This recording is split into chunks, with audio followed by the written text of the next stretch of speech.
SLT within online learning සහ online working සඳහා ඇදහිය නොහැකි data දීමනා GB 30ක් රුපියල් 195යි GB 100ක් රුපියල් 490යි අඩුම මිලට වැඩිම data SLT වෙතින් සිරා කොක්කක් සෙට් කරගන්න ඔබේ ඇඳුම එළිය රැක ගන්න නවරින් සෑම සේදීමකින්ම ඇඳුමට අලුත් එළිය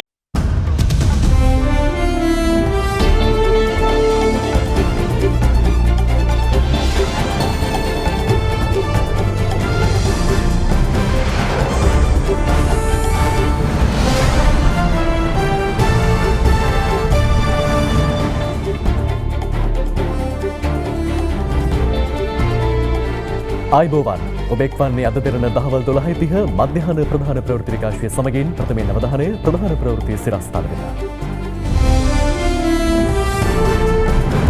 මිලියන 14ක් වටිනා මත්පැති 5600ක් සමග කොළඹදී දෙදෙනෙකු අත්අඩංගුවට. බන්ධනාගාර රැඳවියෙකු විදේශයක සිට මත්පැති ගෙන්වූ බවටත් අනාවරණ වේ. පලා ආසාදිතයා යලි කන්දකාඩු කොවිඩ් මධ්‍යස්ථානයට යොමු කෙරේ. ඒ හඳුනාගත් ආසාදිතයින් සියලු දෙනා විදේශයන්ගෙන් පැමිණි අය බව සෞඛ්‍යාංශ කියයි. මුහුණු පොතින් එක්ව යතුරුපැදි තරගයක් පැවැත් වූ තරුණීන් 39ක් අත්අඩංගුවට. යතුරුපැදි 27ක් පොලිසිය භාරයට. ඇල්කොහොල් අඩංගු හෑන්ඩ් සැනිටයිසර් භාවිත කරන්න. ලෙඩ රෝග ඇති කරන විෂ බීජවලට එරෙහිව සටන් කරන්න. හඳුන්වා දීමේ මිල රුපියල් 350යි. වඩාත්ම සිනිදු රැවුල බෑමකට Big Easy 2 රේසරය හරිම සුමුදුයි. කොළඹ පිහිටි තරුපහේ හෝටලයක රැඳී සිටිමින් මත්පැති අලෙවි කිරීමේ ජාවාරමක නිරත වූ පුද්ගලයෙකු මත්පැති 5500ක් සමග අත්අඩංගුවට ගෙන තිබෙනවා.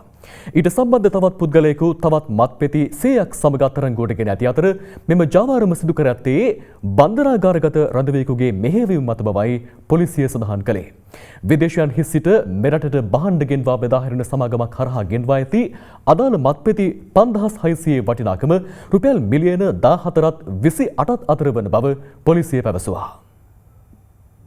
ඊයේ දිනේදී කොළඹ මධ්‍යම කොට්ටාශ දූෂණ මර්දන ඒකකයට ලැබුණු තොරතුරක් අනුව එම ඒකකයේ බුද්ධි නිලධාරීන් විසින් මෙහෙයුමක් සිදු කළා. මේ මෙහෙයුමේදී හැකියාව ලැබුණා එක් පුද්ගලයෙක් අත්අඩංගුවට ගන්න. ඒ පුද්ගලයා සන්තකේ හෙරොයින් ග්‍රෑම් 2 මිලිග්‍රෑම් 400ක් තිබී සොයා ගැනීමට හැකියාව ලැබුණා. ඒ වගේම ඒ පුද්ගලයා සන්තකයේ තිබී මත් පෙති 5500ක් පමණ සොයා ගැනීමට හැකියාව ලැබුණා. කොළඹ ප්‍රදේශයේ ප්‍රසිද්ධ හෝටලයක රැඳී සිටිමින් මේ මත්ද්‍රව්‍ය ජාවාරම සිදු කරන බවට තමයි තොරතුරු අනාවරණය වුණේ. තව පුද්ගලයෙක් අත්අඩංගුවට ගැනීමට හැකියාව ලැබුණා. ඒ තැනැත්තා බාරයේ තිබී තවත් මත්පෙති 100ක් පමණ සොයා ගැනීමට හැකියාව ලැබුණා. මේ මත්පෙති රාත්‍රී සමාජ ශාලාවල සහ විවිධ උත්සව අවස්ථාවන් සඳහා ප්‍රසිද්ධ හෝටල්වලදී සහ වෙනත් අවස්ථාවලදී අලෙවි කරන බව.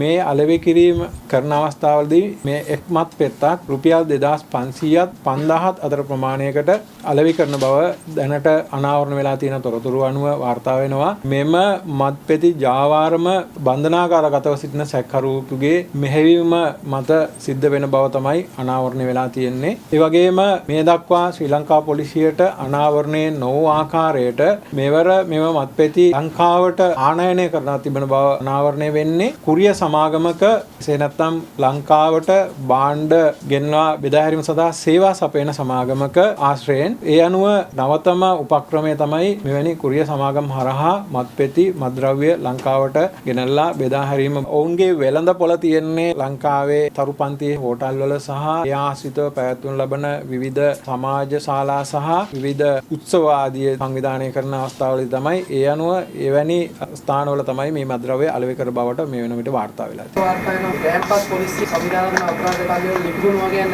පසුගිය දිනක පොලිස්පතිතුමා විසින් ශ්‍රී ලංකාවේ සියලුම පොලිස් ස්ථානවලට උපදෙස් ලබා දුන්නා. දැනට පොලිස් ස්ථානවල ගබඩා කරලා තිබෙන නඩුවලට අදාළ සියලුම පොත්පත් පිළිබඳව පරීක්ෂාවක් කරන්න කියලා. ඒ අනුව තමයි මේ පරීක්ෂාව සිදු කරනු ලැබුවේ. මේ පරීක්ෂාවේදී තමයි අනාවරණය වෙලා තියෙන්නේ යම් යම් ලේඛන වගේක අඩුපාඩුවක්. ඒ සම්බන්ධයෙන් දැනට වෙනම ලේඛනගත කරලා අවශ්‍ය කරන පොත්පත් මොනවාද, ඒ පොත්පත් මොන නඩුකරයන්ටද අවශ්‍ය වෙන්නේ කියන එක සම්බන්ධයෙන් සංගණනයක් කරනවා. ඒ සමීක්ෂණයෙන් පස්සේ තමයි තීරණය කරන්න වෙන්නේ. දැනට අස්ථානගත වෙලා තියෙන ලේඛන මොන මොන නඩුකරයන්ටද අවශ්‍ය වෙන්නේ, එහෙම නැත්නම් ඒවා නඩුකරයන්ට අවශ්‍යද කියන කාරණය. අංගොඩ ජාතික බෝවන රෝග විද්‍යායතනයෙන් පලා ගොස් සිටියේදී ආරක්ෂකංශ භාරයට ගැනුණු COVID-19 ආසාදිතයා යලි කන්දකාඩු කොවිඩ් ප්‍රතිකාර මධ්‍යස්ථානයේ වෙත යොමු කර තිබෙනවා. අද වන විට මෙරටින් හඳුනාගත් සමස්ත COVID-19 ආසාදිතයින් සංඛ්‍යාව 2770ක් දක්වා ඉහළ ගොස් ඇති අතර ඊයේ හඳුනාගත් ආසාදිතයන් සියලු දෙනාම විදේශයන්ගේ සිට මෙරට පැමිණි අයයි. ඊයේ මෙරටින් හඳුනාගත් COVID-19 ආසාදිතයන් සංඛ්‍යාව 6ක්. ඒ අතරින් සිව් දෙනෙකුම චීනයෙහි සිටත් සැසු දෙදෙනා බෙලරුස් සහ එක්සත් අරාබි එමිරාජ්‍යයේ සිටත් පැමිණි අය වන අතර ඔවුන් සියලු දෙනාම නිරෝධායන මධ්‍යස්ථානවල සිටින අයයි. මේ වන විට අපිට COVID-19 රෝගීන් සියලුම දෙනාම වාර්තා වෙන්නේ නිරෝධායනය කරපු පිරිස් අතර ඒ පිටරට සිට ලංකාවට පැමිණ නිරෝධායනය වන අය අතර සහ කන්දකඩු පුනරුත්ථාපන මධ්‍යස්ථානයේ නේවාසිකයින් සහ ඔවුන්ගේ කාර්ය මණ්ඩලයේ නිරෝධායනය කර සිටින පිරිස් අතර. එයින් පරිබාහිරව කිසිම COVID-19 රෝගියෙක් මේ අවස්ථාවේදී වාර්තා වෙන්නේ නැහැ. එක අතකින් COVID-19 රෝගය ලංකාවේ පාලනය වෙලා තියෙනවා කීමට සඳහා යම්කිසි විදියකින් සාධකයක්. නමුත් ඕනෑම අවස්ථාවක අප අතරින් මගහැරුණු අපට හොයාගත නොහැකි වූ COVID-19 රෝගියෙක් මේ සමාජය තුළ සිටින්න පුළුවන්. ඔවුන්ගේ රෝගය පැතිරෙන්න පුළුවන්. ඒ සඳහා අපි දිගින් දිගටම සෞඛ්‍ය ආරක්ෂිත පිළිවෙත් පිළිපැදිය යුතු බව නැවත නැවතත් අවධාරණය කරන්න ඕන. මෙරටින් වාර්තා වූ සමස්ත ආසාදිතයින් ගණන 2770ක් දක්වා ඉහළ ගොස් තිබෙනවා. ඒ අතරින් 2103 දෙනෙකු මේ වන විට පූර්ණ සුවය ලබා රෝහල් වලින් පිටව ගොස් ඇති අතර ආසාදිතයින් 656 දෙනෙකු තවදුරටත් රෝහල් කිහිපයක නේවාසිකව ප්‍රතිකාර ලබනවා. මේ අතර අංගොඩ බෝවන රෝග විද්‍යායතනයෙන් පලා ගිය කොවිඩ් ආසාදිතයා ජාතික රෝහලට පැමිණීමට පෙර එදින අලුයම පාපැදියකින් ගමන් ගන්න ආකාරය අග්ගොඩ මන්සන්දියේදී CCTV කැමරාවක සටහන්ව තිබුණා. ඔහු අදාළ පාපැදියෙන්ම පිටකොටුව දක්වා පැමිණියද නැතහොත් අතරමඟදී වෙනත් ප්‍රවාහන සේවයක් භාවිත කර තිබේද යන්න පිළිබඳ විමර්ශන ක්‍රියාත්මකයි. කොරෝනා ආසාදිතයන් යම් ආකාරයකින් එහෙම පැනයාමක් සිදු වෙනවද ඉදිරියේදී ඒවට ආරක්ෂිත ක්‍රම මොනවද පාවිච්චි කරන්නේ? කොවිඩ් ආසාදිතයන් පැන යන්න කිසිම අවස්ථාවක් නැහැ. විශේෂයෙන්ම මේ රෝහල් වල ආරක්ෂාවක් සෞඛ්‍ය අමාත්‍යාංශයෙන් සපයලා තිබෙනවා. නමුත් මත්ද්‍රව්‍ය වලට හැබැයි වෙච්ච පුද්ගලෙක් කරපු දෙයක් මේක. ඉතින් මේ වන විට මම හිතන්නේ පොලිසියෙන් IDH රෝහලේ ආරක්ෂක තත්ත්වය සම්බන්ධව කටයුතු කරලා තිබෙනවා. මත්ද්‍රව්‍ය සම්බන්ධ වූ අයවලුන් සියලු දෙනාම වගේ ඉන්නේ කන්දකාඩු වල පිහිටි හමුදාව විසින් සෞඛ්‍ය අමාත්‍යාංශ සමග කරගෙන රෝහලක. ඉතින් මම හිතන්නේ ස්ථානයෙන් කිසිසේත් පැන යාමට හැකියාවක් නැහැ. මොකද හමුදා ආරක්ෂාවක් ඒ ස්ථානයේ යොදවලා තිබෙනවා. මේ අතර 11, 12 සහ 13 ශ්‍රේණිවල සිසුන්ට පමණක් හෙට සිට පාසල්වල අධ්‍යයන කටයුතු ආරම්භ වන අතර උදැසන 7:30 සිට පස්වර 3:30 දක්වා අධ්‍යයන කටයුතු සිදුවන බව අධ්‍යාපන අමාත්‍යාංශය නිවේදනය කළා. මැතිවරණ කටයුතු සඳහා යොදා ගන්නා සියලු පාසල්වල විදුහල්පතිවරුන් සහ නියෝජ්‍ය විදුහල්පතිවරුන් ජූලි 28, 29, 30 සහ 31 යන දිනවල පාසලේ රැඳී සිටිය යුතු බවද අදාළ නිවේදනයේ සඳහන්. එම කාල සීමාව තුළ සිසුන්ගේ අධ්‍යයන කටයුතු වලට බාධාවක් නොවන අයුරින් මැතිවරණ කටයුතු සඳහා පහසුකම් සැලසීමට පියවර ගන්නා ලෙස සියලුම විදුහල්පතිවරුන්ට උපදෙස් ලබා දී තිබෙනවා. මෙවර මහමැතිවරණයට ශ්‍රී ලංකා පොදුජන පෙරමුණේ කුරුණෑගල දිස්ත්‍රික්කයට තරඟ වදින අපේක්ෂකයන්ගේ ජය තහවුරු කිරීම වෙනුවෙන් පවත්වන ජනහමුවලට අද දිනේ පුරාවට ජනාධිපති ගෝඨාභය රාජපක්ෂ මහතා සහභාගී වෙනවා. එනුව ජනාධිපතිවරයා අද පෙරවරුවේ ප්‍රථමයෙන්ම පැමිණියේ කුරුණෑගල සත්‍යවාදී පිටියේ සංවිධානය කර තිබූ ජනහමුවටයි. ශ්‍රී ලංකා පොදුජන පෙරමුණේ කුරුණෑගල දිස්ත්‍රික් අපේක්ෂක ජයරත්න හේරත් මහතා විසින් කුරුණෑගල සත්‍යවාදී පිටියේ සංවිධානය කර තිබූ ජනහමුවට ජනාධිපති ගෝඨාභය රාජපක්ෂ මහතා අද පෙරවරුවේ සහභාගී වුණා.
ඉදිරි මහමැතිවරණයෙන් පසුව විදේශයන්ගෙන් මෙරටට අර්ථාපල් ආනයනය කිරීම නතර කරන බව අග්‍රාමාත්‍ය මහින්ද රාජපක්ෂ මහතා පවසනවා.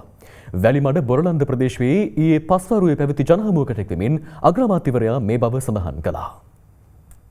බදුල දිස්ත්‍රික්කෙන් මෙවර මහමැතිවරණයට තරඟවදින ශ්‍රී ලංකා පොදු ජන පෙරමුණේ අපේක්ෂකයින් ජයග්‍රහණය කරවීම පිණිස සංවිධානය කර තිබූ ජනහමුවක් අග්‍රාමාත්‍යවරයාගේ ප්‍රධානත්වයෙන් වැලිමඩ ප්‍රදේශයේදී ඊයේ පැවැත්වුණා. ජනාධිපතිවරයා වෙන පක්ෂිකත් අගමැතිවරයා ඇතුළු කැබිනට් මණ්ඩලයේ තව පක්ෂිකත් ඉන්නකොට රනිල් වික්‍රමසිංහ මහත්තයා කියපු දේවල් ජනාධිපතිතුමා කරේ නැහැ. මෛත්‍රීපාල ජනාධිපතිවරයා කියපු දේවල් රනිල් වික්‍රමසිංහ කරේ නැහැ. මේ නිසා දෙගොල්ලෝ අතර ගැටුමක් පටන් ගත්තා. මේක තුලින් ඇති වුණේ මොකද්ද මේ විරසකේ නිසා? ජනතාවට ගිය අවුරුදු 5ේදී වැඩක් කෙරුන්නේ නැහැ. එක්සත් ජාතික පක්ෂයට ඕන නැහැ වැඩ කරන්න. ඕන්ට ඕනකම තියෙන අපේ සම්පත් ටික විකුණන්න. අපි වරායක් හැදුවා. ඒ සම්පත් එකින් එක ආපහු අපේ ගාවට ගන්න කාලය ඇවිල්ලා තියෙනවා. ජාත්‍යන්තරයට මේවා වික්කම ඒතරම් ලේසි කාරණයක් නෙවෙයි ආපහු ගන්න. අපිට රටවල් එක්ක තමයි ගනුදෙනු කරන්න වෙන්නේ. අපිට මිත්‍රයෝ නැති වෙනවා. ඒවයි ගිහිල්ලා ඉල්ලුවමත් මිත්‍රයෝ සමහර විට අමනාප වෙනවා. දෙවැනි තත්ත්වයකට රටපත් කරේ කවුද? එක්සත් ජාතික පක්ෂය. අපි අපේ යුගයක් ආවම ගෝවියා රජ කරවන යුගයක් තමයි අපේ හැමදාම අපි ආවන් තියෙන්නේ. එළවලු ගෝවියාට අලවලට හොඳ මිලක් ලැබෙන්නේ නැහැ. අපි ආපු ගමන් පිටරටින් අලගේන එකක් අපි නතර කරන්න පියවර ගන්නවා අනාගතයේදී. කියන එක අපි මතක් කරන්න ඕනේ. දිනෙන් දින ඉහළ යන බඩු මිල සඳහා ආණ්ඩුව විධිමත් සැලැස්මක් ක්‍රියාත්මක කළ යුතු බව එක්සත් ජාතික පක්ෂ නායක රනිල් වික්‍රමසිංහ මහතා පවසනවා. ඔහු මේ බව සඳහන් කළේ හැටන් ප්‍රදේශයේ පැවති ජනහමුවක් අමතකයෙන්. එක්සත් ජාතික පක්ෂයෙන් මහමැතිවරණය සඳහා තරඟවදින අපේක්ෂකින්ගේ ජය තහවුරු කිරීම සඳහා එම පක්ෂයේ නායක රනිල් වික්‍රමසිංහ මහතාගේ ප්‍රධානත්වයෙන් හැටන් ප්‍රදේශයේදී ඊයේ මෙම ජනහමුව පැවැත්වුණා. දැන් ආර්ථික අර්බුදය නිසා රැකියන්නේ. දැන් බලන්න බඩු මිල දැන් කොහොමද උළුඳු වඩේ කන්නේ කීයද හම්බෙන්නේ? රාත්‍රිල කීයද? කිලෝ එකක් 930යි. ඉස්සර 300 ගන්න. ඒ කියන්නේ මාස 9කින් 900 වෙලා. මේ ආණ්ඩුව තව අවුරුද්දක් හිටියොත් මම තෝසේ ගන්න පුළුවන්ද? ආණ්ඩුවට සල්ලි නැහැ. අපේ එක්සත් ජාතික පක්ෂයේ සැලැස්ම තියෙන්නේ අපිට හොඳ සම්බන්ධකම් තියෙනවා. අපි ආපහු ගිහින් ඩොලර් මිලියන 6000ක් හොයා ගන්නවා. සමහරු අපිව විවේචනය කරනවා. සමහරු කියනවා අපේ කාර්යාලය අල්ල ගන්න ඕනේ. සමහරු කියනවා අපි UNP කියලා. අන්තිමට මා උසාවියටත් ගෙනිච්චා. ඕන්න ලංකාවේ නෙමෙයි ඕන්න ජාත්‍යන්තර උසාවියට ගෙනියන්නේ. ඒ තීන්දුවට කැමති නැත්නම් සක්‍ර දෙවියගෙන් හරි ගිහින් අහන්න. තීන්දුව මේක වෙනස් කරන්නේ නැහැ කවුරුවත්. එච්චරයි මං කියන්නේ. එක්සත් ජාතික පක්ෂයේ නියෝජ්‍ය නායක සහ පැමිණිකරු ඇතුළු එක්සත් ජාතික පක්ෂ සමාජිකයන් කොටසක් විසින් මැතිවරණ කොමිසම මගින් ලියාපදිංචි කර ඇති වෙනම දේශපාලන පක්ෂයක් බව පැහැදිලි. මේක නිකන් පොට්ටුව වාගේ JVP වාගේ TN එකේ වාගේ UMP එක ඇල්ලන්න නෙමෙයි. එයාට මම මොනවද කරන්න ඕනේ? මොකද්ද කරන්න ඕනේ? එච්චරයි තින් කියන්නේ. වැදගත් අදාළ කරුණු අධිකරණයට හෙළි කිරීමට අපෝසත් වී ඇති බැවින් හිතා මතා නොමග යැවීමක් කරුණු සැඟවීමක් බවට නිගමනය කළ හැකිය. සුද්ධ සිංහලෙන් කියනවා නම් මුන් පට්ටපල් බොරු කියන්නේ. සැබෑ සිංහල බෞද්ධ ආණ්ඩුවක් බිහිවන්නේ තමා ඇතුළු සමගි ජනබලවේගය හරහා පමණක් බව සමගි ජනබලවේගයේ නායක සජිත් ප්‍රේමදාස මහතා පවසනවා. තිස්සමහාරාම ප්‍රදේශයේ පැවති ජනහමුවකට එක්වෙමින් ඔහු මෙම අදහස් පළ කළා. සමගි ජනබලවේගයේ අපේක්ෂකයින්ගේ ජය තහවුරු කරන ජනහමු මාලාවේ තවත් ජනහමුවක් තිස්සමහාරාම ප්‍රදේශයේදී ඊයේ පැවැත්වුණා. ඒ සමගි ජනබලවේගයේ නායක සජිත් ප්‍රේමදාස මහතාගේ ප්‍රධානත්වයෙන් 69 ලක්ෂයක් අනාථ කරා බොරු කියලා රටම රැවට්ටුවා. මම තමුන්නාන්සලාට කියන්න කැමතියි. අපි අනිවාර්යෙන්ම බලයට එනවා. අපේ ආණ්ඩුව අපි පිහිටවනවා ඒකාන්තයි. මාර්තු මාසේ අප්‍රේල් මාසේ සම්පූර්ණ විදුලි බිල ගෙවපු සියලුම දෙනාට විදුලි පාරිභෝගිකින්ට නැවතත් වරගේ මුදල ආපහු ලබා දෙනවයි කියන එක මම තමුන්නාන්සලාට කියන්න කැමතියි. සැමන් වලටයි පරිප්පු වලටයි පාලන මිලක් දැම්මයි කිව්වා. දින 15යි ක්‍රියාත්මක වුණේ. මට ඉතින් අහන්න තියෙන්නේ එච්චරයි. දැන් සැපද? මිත්‍රවරුනි, කියපු දෙයක් කිව්වේ බොරු. මහලොකු සිංහල බෞද්ධ ආණ්ඩුව. සැබෑ සිංහල බෞද්ධ ආණ්ඩුවේ තියෙන්නේ වෙන කොතනකවත් නෙමෙයි. සමගි ජන බලවේගයක් දුරකථනයක් සමගයි කියන එක මම තමුන්නාන්සලාට කියන්න කැමතියි. ජපානයේ ප්‍රමුඛතම තීන්ත දැන් එස්ලෝන් නිවසින්. කන්සයි එස්ලෝන් ලෙඩ නැති තීන්ත. මෙවර ශ්‍රී ලංකා පොදුජන පෙරමුණින් ඉදිරිපත් වන අපේක්ෂකයන්ගෙන් ගුණාත්මක බහුතරයක් පාර්ලිමේන්තුවට තොරාපත් කර යාවීම ජනතාවගේ වගකීමක් බව යුතුයකම ජාතික සංවිධානයේ සභාපති ගෙවිඳු කුමාරතුංග මහතා පවසනවා. පානදුර නගර ශාලාවේ ඊයේ පැවති ජනහමුවකදී ඔහු මේ බව සඳහන් කළා. ශක්තිමත් රාජ්‍යයක් අපේම ව්‍යවස්ථාවක් සඳහා යෝජනා යන තේමාව යටතේ යුතුයකම ජාතික සංවිධානය සංවිධාන කළ ජනහමුවක් ඊයේ පැවැත්වුණේ පානදුර නගර ශාලාවේදී. 77න් පස්සේ ආපු ජේ.ආර්. ජයවර්ධන මේ රටේ ස්වාධීනත්වය නැති කරන සුළු දේවල් මේ රට විජාතිකයන්ට විකුණන දේවල් එතුමා විසින් බොහොම සුද්දට වැඩිය හොඳින් කළා. ඒ වගේම එතුමාගේ බෑන පහුගිය කාලවල ජපානයේ හදාගෙන ඊටත් වඩා හොඳින් ඒ වැඩේ කරා. කොච්චර හරි අද අපි අත්විඳින්නේ ඒ කරපු දේවල් වල ප්‍රතිඵල තමයි. මම විශ්වාස කරනවා මේ රටේ ලියපු නැති ව්‍යවස්ථාවක් තියෙනවා. ඒක තමයි රජතුමනි මේ රටේ පොළව සම්පත් ගංගාවල් ඇලදොල වෙරළ මේ කිසිවක් ඔබට අයිති නැත. රජතුමනි ඔබෙහි බාරකරු පමණි. රජතුමනි ඔබේ වගකීම තියෙන්නේ මේ භූමිය සම්පත් ගහකොළ සතාසීපාව රැකගෙන අනාගත පරම්පරාවට දායක කිරීමයි. තුනෙන් දෙකකින් නෙමෙයි ජනමත විචාරණයෙන් මොනකින්වත් මේක වෙනස් කරන්න බෑ කියලා ලියන්න පුළුවන් නම් ඒ තරමට වටිනවා. ඕක තමයි අපේ රටේ අලිඛිත ව්‍යවස්ථාව කියලා මම විශ්වාස කරනවා. අපිට මේ පාර නියත වශයෙන්ම පුදුජන කරමු විශාල මහජනීයයන් පිරිසක් තේරීපත් වෙනවා. අපිට ඕනේ සංඛ්‍යාත්මක බහුතරයක් විතරක් නෙවෙයි අපිට ඕනේ ගුණාත්මක බහුතරයක්. අපිට ගැටලුවක් නෑ ජනතාවගේ පෙරමුණ ගැන. අපිට ගැටලුවක් නෑ ඔය සමගි ජන බලවේගය ගැන. අපිට ගැටලුවක් තියෙනවා ශ්‍රී ලංකා පොදුජන පෙරමුණ ගැන. ශ්‍රී ලංකා පොදුජන පෙරමුණෙන් පත් වෙන සමාජිකයන් මන්ත්‍රීවරුන් කවුද කෙනෙක් ගැන. ඒ මන්ත්‍රීවරුන් සමාජිකයන් මහජනීයයන් ගුණාත්මක පිරිසක් බව සහතික කිරීම සඳහා ඔබේ මනාපේ භාවිත කරන ලෙස මම ඉල්ලා සිටිමින් මම නිහිත වෙනවා. මෙවර මහමැතිවරණයට ඉදිරිපත් වන නවක අපේක්ෂකයින් පිළිබඳ තොරතුරු ගෙන එන රෝඩ් ටු ද පාර්ලිමේන්ට් විශේෂාංගය දැන්. අද දවස ටිකක් සුවිශේෂී දිස්ත්‍රික්ක දෙකක් අද දවසේදී නියෝජනය කරන ඒ වගේම විපක්ෂයේම නියෝජනය කරන පක්ෂ දෙකක් තමයි අද දවසේදී අපි මැදිරියට කැඳවගෙන ආවිලා තියෙන්නේ. මම ජනිත් වික්‍රමසිංහ එක්සත් ජාතික පක්ෂයෙන් කඹුරුපිටිය ආසනයේ සංවිධායකවරයා විදියට මාතර දිස්ත්‍රික්කයේ ප්‍රමුඛතම දේශපාලන පරපුරක වත්මන් පුරකක් විදියට තමයි මම මෙවර 2020 මහ මැතිවරණේ ඉදිරිපත් වෙන්නේ. මගේ පියා තමයි ගාමිණී ජයවික්‍රම පෙරේරා. එතුමන්ගෙන් තමයි මේ දේශපාලන මේ කියන එක මට ඇවිල්ලා තියෙන ආభాෂය. මම ගත්තොත් එහෙම ප්‍රාදේශ සභාවට ඉස්සෙල්ලාම තරඟ වෙදිලා ජයග්‍රහණය කරා. ඊට පස්සේ මම 2013 දී වයම් පළාත් සභාවට තරඟ කළා මම ජයග්‍රහණය කරා. මේ පාර තමයි මම පළවෙනි වතාවට මහ මැතිවරණය සඳහා තරඟ වැදීම සඳහා අද පැමිණ සිටින්නේ. එක්සත් ජාතික පක්ෂය හසිත අපි මෙවර තරඟ කරන්නේ ආණ්ඩු බලය ලබා ගැනීමට. තරඟකරු ඇවිල්ලා පොදු ජන පෙරමුණ මිසක් වෙනත් කිසිදු පක්ෂයක් නෙමෙයි. මෙතුමන්ලා කතා කරන්නේ තාම ඉන්නේ සිහින ලෝකවල ඉන්නේ එක්සත් ජාතික පක්ෂ කණ්ඩායම. මේක හසිත පක්ෂයේ ප්‍රශ්නයක් නෙමෙයි. පුද්ගල අභිමතාර්ථ ඉටු කර ගැනීමට යාමෙන් සිදුවෙච්ච අභාග්‍ය සම්පන්න කාරණා. චෝදනා පිට චෝදනා තියෙන කට්ටම සිරිකොතයාද ඔක්කොමලා ඉන්නේ. සමස්ත රටේ ඡන්ද දායකයා තීරණය කරන්න ඕන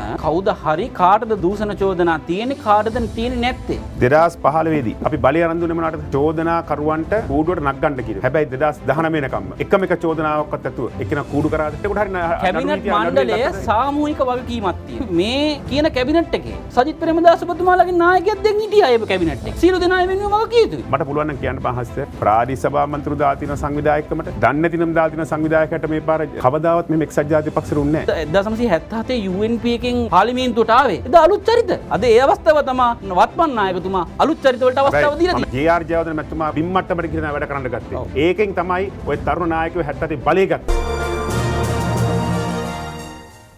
දැන් තවත් පුවත් කිහිපයක්. ෆේස්බුක් සමාජ ජාල මාධ්‍ය හරහා සංවිධානය කළ පිළියන්දල කැස්බෑව විකල්ප මාර්ගයේ යතුරුපැදි ධාවන තරගයක් පැවැත් වූ තරුණයන් 39 දෙනෙකු සහ යතුරුපැදි 27ක් පොලිසිය බහරයට ගෙන තිබෙනවා. අධික ශබ්ද නගමින් මධ්‍යම රාත්‍රියේ 12ට පමණ මෙම යතුරුපැදි ධාවන තරගය ආරම්භ කර තිබූ අතර මෙහිදී සහභාගී වී තිබූ සියලුම තරුණයන් නිරෝධායන නීති උල්ලංඝනය කරමින් අපරීක්ෂාකාරී ලෙස ධාවනයේ යෙදී ඇති බව පොලිසිය සඳහන් කළා.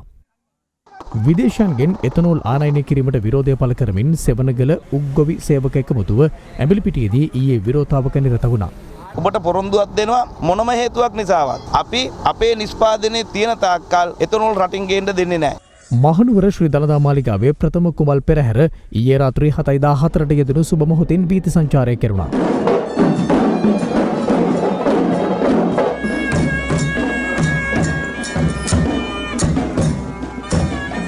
දෙවන වන කුමල් පෙරහර අද පස්වරු 6:44ට යෙදෙන සුබ මොහොතින් වීථි සංචාරය කිරීමට නියමිත අතර COVID-19 වසංගතය හේතුවෙන් ජනතාවට පෙරහර නැරඹීමේ අවස්ථාව හිමිවන්නේ නැහැ. මේ අතර කෑගල්ල බෙලිගල ඈගල්ල ප්‍රදේශයේ පවත්වාගෙන යන ගල් කොරියක් හේතුවෙන් ඒ ආසන්නයේ ඇති බෙලිගල විජේසුන්දරාරාම ගල්ලෙන් විහාරයට හානි සිදුවන බව ව්‍යාරාධිපති හිමියන් පවසනවා.